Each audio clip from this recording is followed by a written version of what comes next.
오늘 설교는 여러분에게 한 가지 질문을 하면서 시작하려고 합니다. 여러분은 성경을 읽으시면서 성경에서 하나님께서 말씀하신 명령 중 이건 정말 내가 아멘하기 어렵다 하시는 그런 말씀이 있으십니까? 저는 성경을 읽으시면서 여러 곳에서 막힐 때가 참 많습니다. 제일 먼저 아브라함에게 100세에 낳은 아들을 하나님 앞에 바치라 라고 말씀하시는 그 하나님의 명령이 막히고요. 또 이사야 선지자에게 3년 동안 옷을 벌거벗은 상태로 하나님의 말씀을 예언하라 하는 말씀이 그렇습니다. 또 호세아 선지자에게는 음란한 여자를 맞이하여서 음란한 자녀를 낳으라 하는 명령 또한 일반 사람이라면, 제정신인 사람이라면 그럴 일을 할 수 있을까 하는 생각을 해보게 됩니다. 그러나 그들은 모두 순종하였습니다. 그러나 그들이 순종하였다고 해서 그들이 가졌을 고통이나 괴로움들이 전혀 없었으리라, 그리고 그 모든 것을 순종하면서 늘 기쁘고 감격했으리라 라고 생각하지는 않습니다. 우리는 모두 하나님을 만나기를 원합니다. 그분의 말씀을 듣기를 원하고 주님 말씀에 순종하겠다라고 결단도 합니다. 그러나 주님은 우리가 만반의 준비를 갖추고 있는 단단하고 훈련된 영역 속으로만 임재하셔서 우리에게 명령하시는 분이 아니십니다. 우리를 허를 찌르는 만남 속에서 만나주시는 하나님이 있다는 것입니다. 주님과의 만남이 우리에게 늘 기쁘고 감격스러운 것이 아니라 때로는 당황스럽고 때로는 두렵고 때로는 어쩔 줄 몰라 할 수 있다라는 것입니다. 그때 우리의 마지막 결론은 무엇일까요?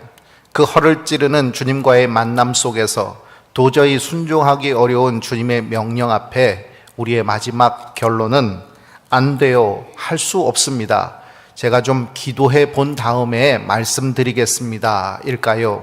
아니면 아멘, 주의 말씀대로 내게 이루어지이다 라고 결론 내릴 수 있을까요? 오늘 본문에 요셉과 약혼한 마리아도 남자를 알지 못하는 상태에서 아이를 잉태하게 될 것이라는 너무도 비상식적이고 이해할 수 없는 당혹스러운 말씀을 듣습니다. 그러나 그녀의 결론은 말씀대로 이루어지이다 였습니다. 우리의 결론도 믿음 속에서 아멘하며 말씀대로 이루어지이다 고백할 수 있는 저와 여러분이 될 수 있기를 바랍니다. 최초의 복음서인 마가복음이 기술된 지 15년에서 20년 정도가 지난 후에 마태복음, 누가복음이 기술되었습니다. 기독교는 유대 땅이라는 지리적 한계를 넘어서서 인종과 계급, 직업과 신분의 차별을 무너뜨리면서 기세 좋게 만방으로 퍼져갔습니다. 그러나 그리스 로마 세계로 퍼져가면서 그들 세계가 가지고 있던 특징인 영혼을 중시하고 육체나 물질을 소홀히 여기는 경향성이 점차 두드러지게 나타나게 되었습니다.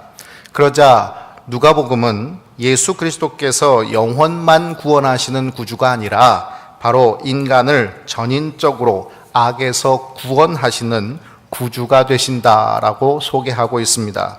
바로 예수님의 치유 사역과 또 가난하고 소외되고 억압받는 이들을 돌보시는 역사를 많이 소개하므로 예수 그리스도가 이 땅에 실제적으로 오신 분이요, 또 이 땅에 낮고 천한 이들과 함께 하신 분이라는 것을 말씀해 주고 있는 것입니다. 오늘 본문 26절의 시작은 여섯째 달에라는 말로 시작이 되고 있습니다. 이 말은 바로 마리아에게 하나님의 말씀을 전한 이 천사 가브리엘이 6개월 전에 제사장 사가랴에게 세례 요한의 탄생을 알리는 사건과 오늘 본문의 말씀이 연결되어져 있다는 것을 말해주고 있는 것입니다. 예수님과 세례 요한의 탄생을 알리는 이야기는 여러모로 참 비슷합니다. 그 구조를 보면 먼저 하나님의 명령받은 천사가 두려워하고 있는 대상자들에게 나타납니다. 그러면서 천사가 나타나 두려워하고 있는 이들에게 두려워하지 말라라고 얘기하면서 이제 하나님께서 아이가 태어나게 해줄 것이다 라고 말씀합니다. 그리고 그 아이가 얼마나 중요한 인물인지, 그리고 그 이야기에 대해서 쉽게 수긍하지 못하는 이들에게 성령께서 함께 하신다는 이야기를 합니다. 그리고 이 모든 이야기가 얼마나 중요한 이야기인가 하는 것을 다시 한번 강조하는 구조로 되어 있습니다. 그런데 차이점이 있습니다. 세례 요한의 탄생에 대해서 얘기한 이 가브리엘의 이야기는 바로 이스라엘의 수도인 예루살렘, 그리고 하나님의 성전에 있는 제사장 사가랴에게 임한다는 것입니다.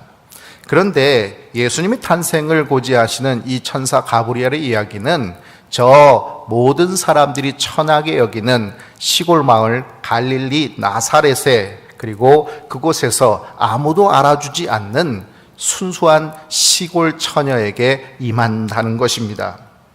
여기서 우리는 누가복음에만 있는 이 말씀을 통해서 누가가 이 말씀을 우리에게 소개하고 있는 목적을 알 수가 있습니다. 바로 예수님께서 이 땅에 어떻게 오셨는가, 낮고 천한 이들과 함께 하시기 위해서 저 모든 이들이 주목하는 예루살렘, 그리고 하나님의 제사장의 핏줄로 오시는 것이 아니라 아무도 알아주지 않는 천한 곳, 그리고 천한 사람의 몸에서 태어나신다는 것을 얘기하고 있는 것입니다. 예수는 로마 그리스 신화의 신들과 달리 하나님의 아들로 이 세상에 확실히 사람으로 오신 역사적 인물이라는 것, 그리고 지극히 높으신 이의 아들이 낮고 천한 곳으로 오셨다는 사실을 처음부터 강력하게 밝히고 있는 것입니다.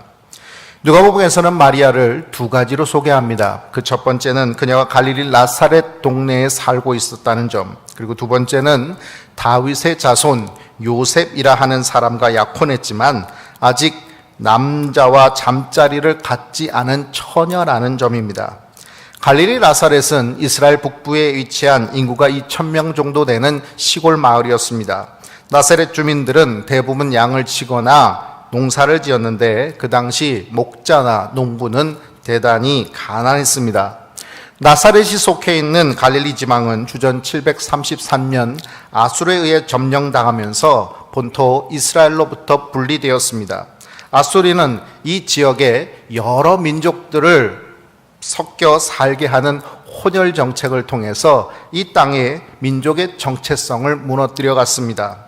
따라서 유대인들은 이 갈릴리 지방을 바라보면서 이방의 갈릴리라 해서 피가 섞인, 그래서 우리 순수한 이스라엘의 혈통이 아니라고 천시 여겼던 것입니다. 그러니 갈릴리의 가장 중심 도시인 나사렛을 창기 역사를 가진 도시라 보면서 천하게 보는 것은 너무도 당연한 일이었습니다. 가뜩이나 당시 일부 정치 반역자들이 이 나사렛에 본부를 두고 있었기에 이 로마의 정치 지도자들에게는 불순한 세력들이 거주하는 땅이라고 생각되었습니다. 나다네일이 나사렛에서 무슨 선한 것이 날 수 있느냐라고 반문했던 것처럼 그 땅과 주민들이 어떤 대접을 받았는지 이 말을 통해서 우리는 잘 알 수가 있습니다. 또 그녀는 정원한 상태였습니다. 평균 수명이 짧았던 그 당시에는 여자의 결혼 정년기가 12세에서 14세 정도였습니다.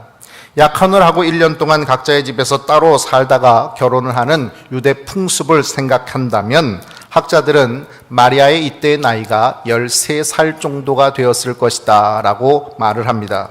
그런데 하나님께서는 천사 가브리엘을 저 작은 모두가 천시 여기는 갈릴리 나사렛의 약혼한 여자 마리아에게 보낸다는 것입니다.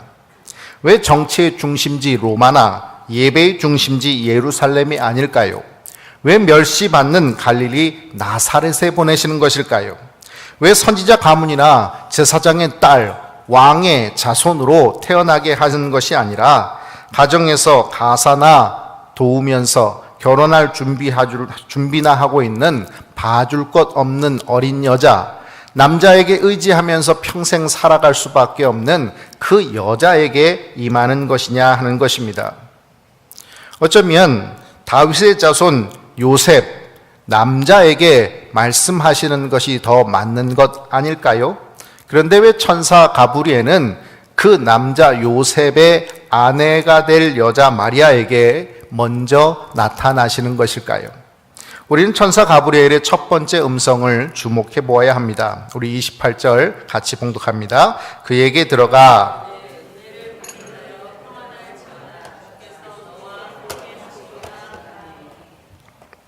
여러분, 은혜가 무엇입니까? 은혜는 받을 자격이 없는 사람들이 하나님께 받는 선물입니다.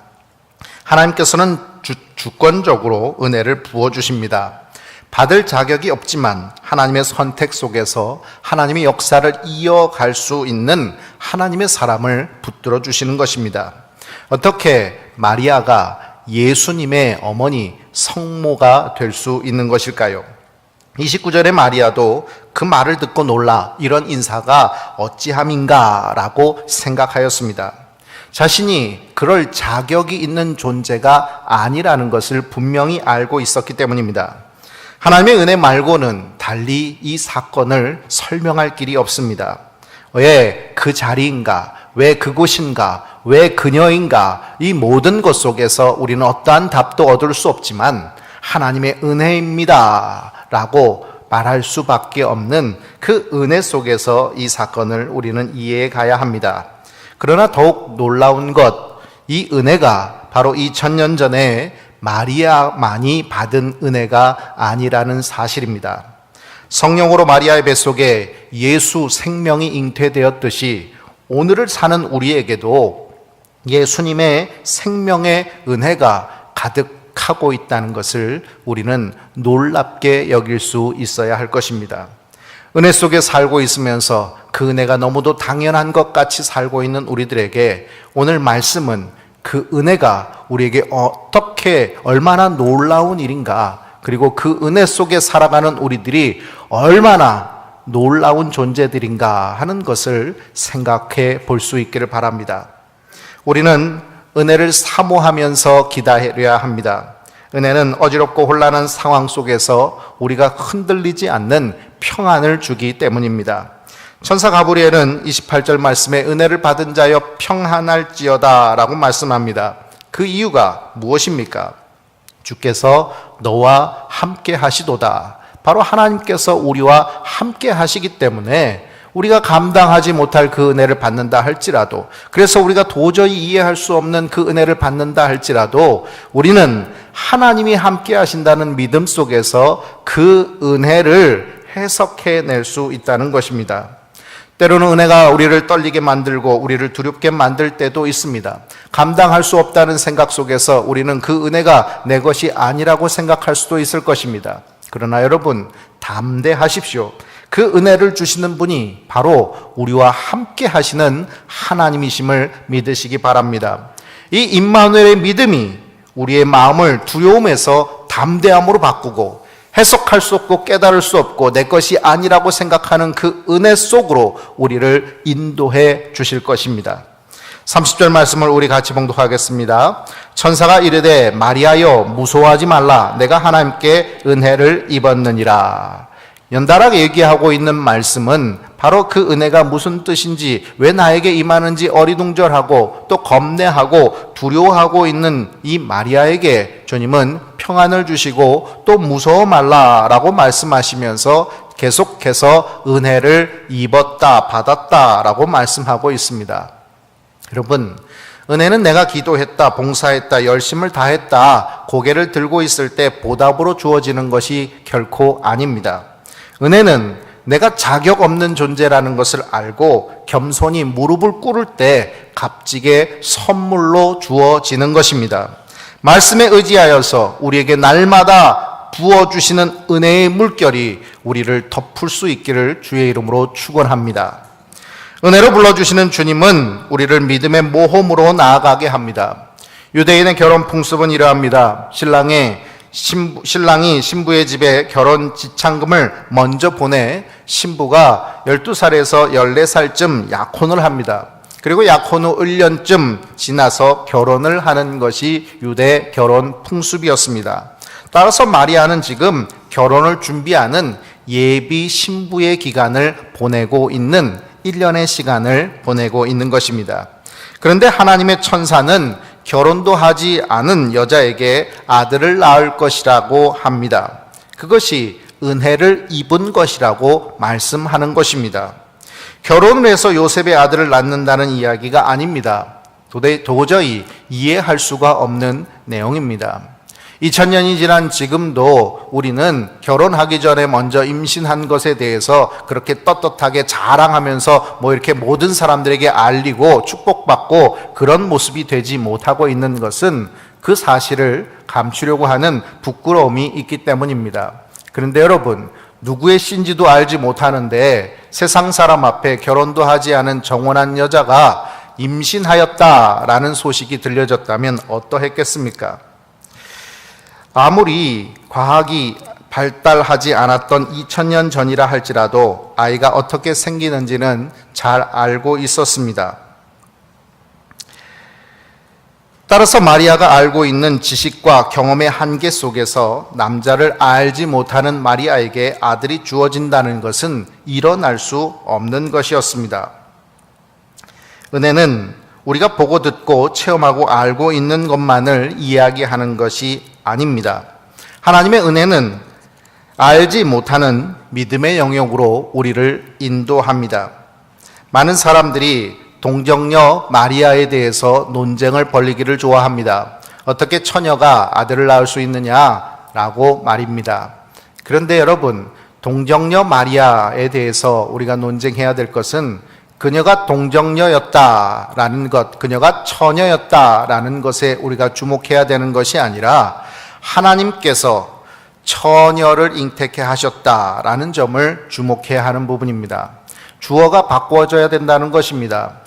천주교에서는 성모 마리아라고 해서 동정녀였다라는 것을 강조하고 그녀를 성녀로 인정하고 있지만, 그러나 우리 개신교에서는 하나님의 역사가 그를 임신케 하였다라는 것입니다. 따라서 하나님이 말씀하신 대로 처녀의 몸에서 아들을 잉태하게 하신다는 예언의 말씀이 마리아에게 임한 것이고, 바로 하나님께서 그에게 성령으로 임재하셔서 바로 처녀를 잉태케 하셨다라는 것입니다. 이것이 어떻게 가능하냐라고 과학적으로 묻는 이들이 있습니다. 그런데 여러분, 우리가 하나님이 천지의 창조주라는 사실을 믿는다면 이 모든 것은 너무도 쉽게 해결될 수 있는 문제입니다.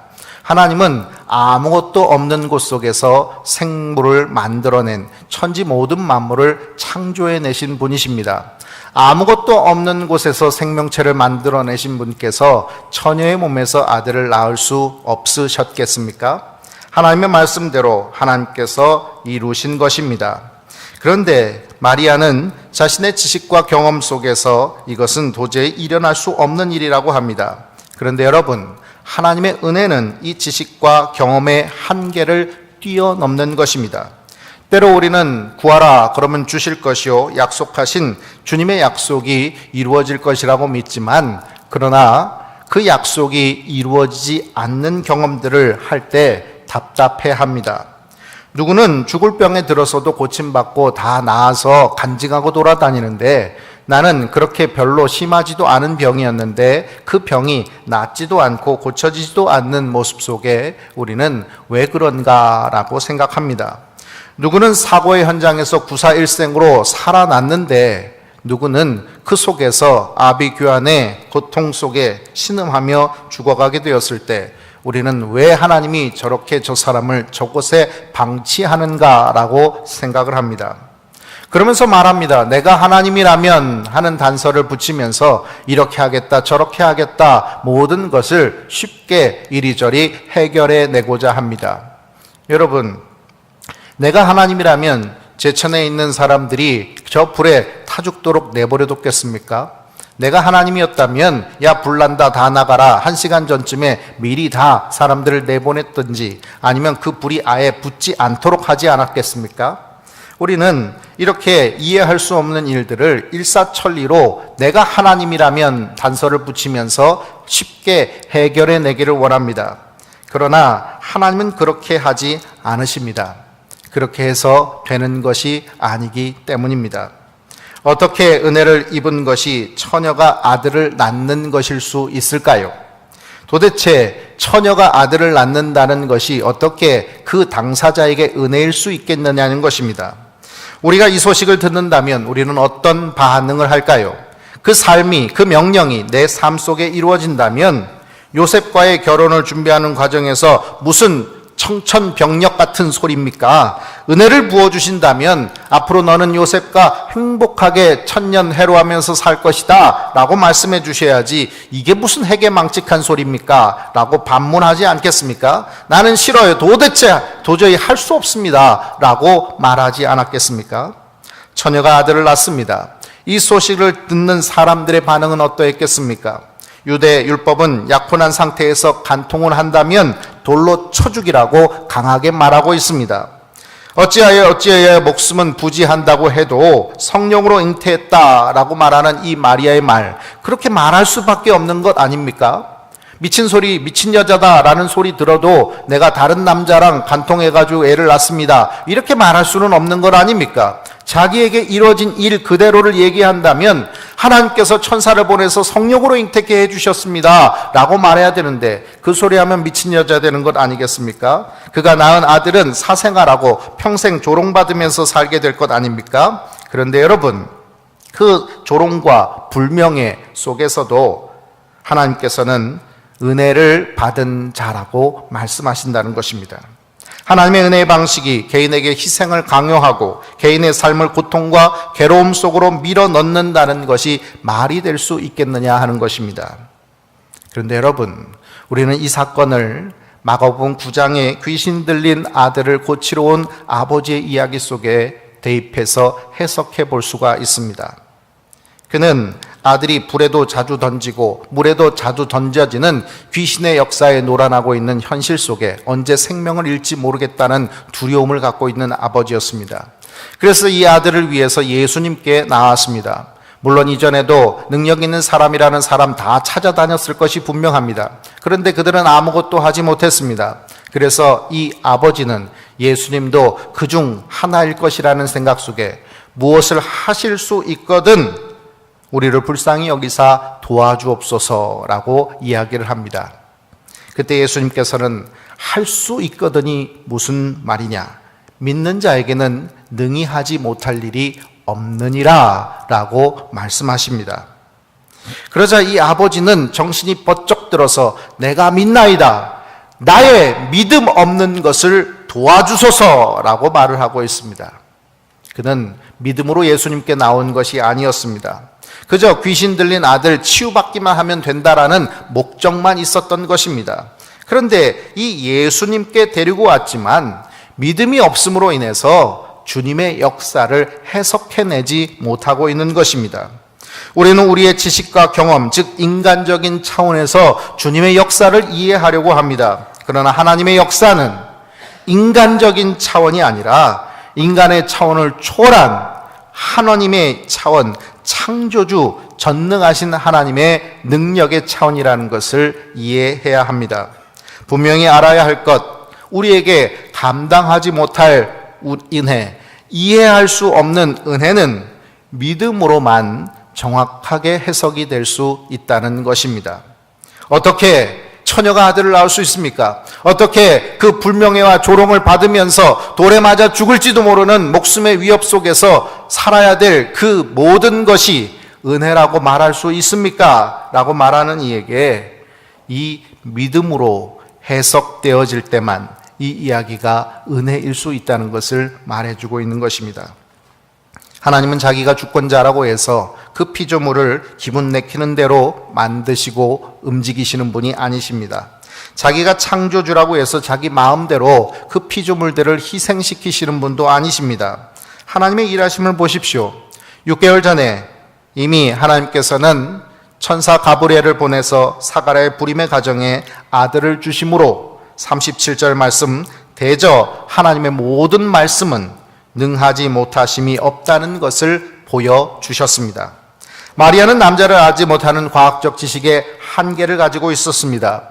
그러나 하나님께서는 성령이 내게 임하시고 지극히 높으신 이의 능력이 너를 덮으실 것이라는 믿음의 영역을 가르쳐 주셨습니다.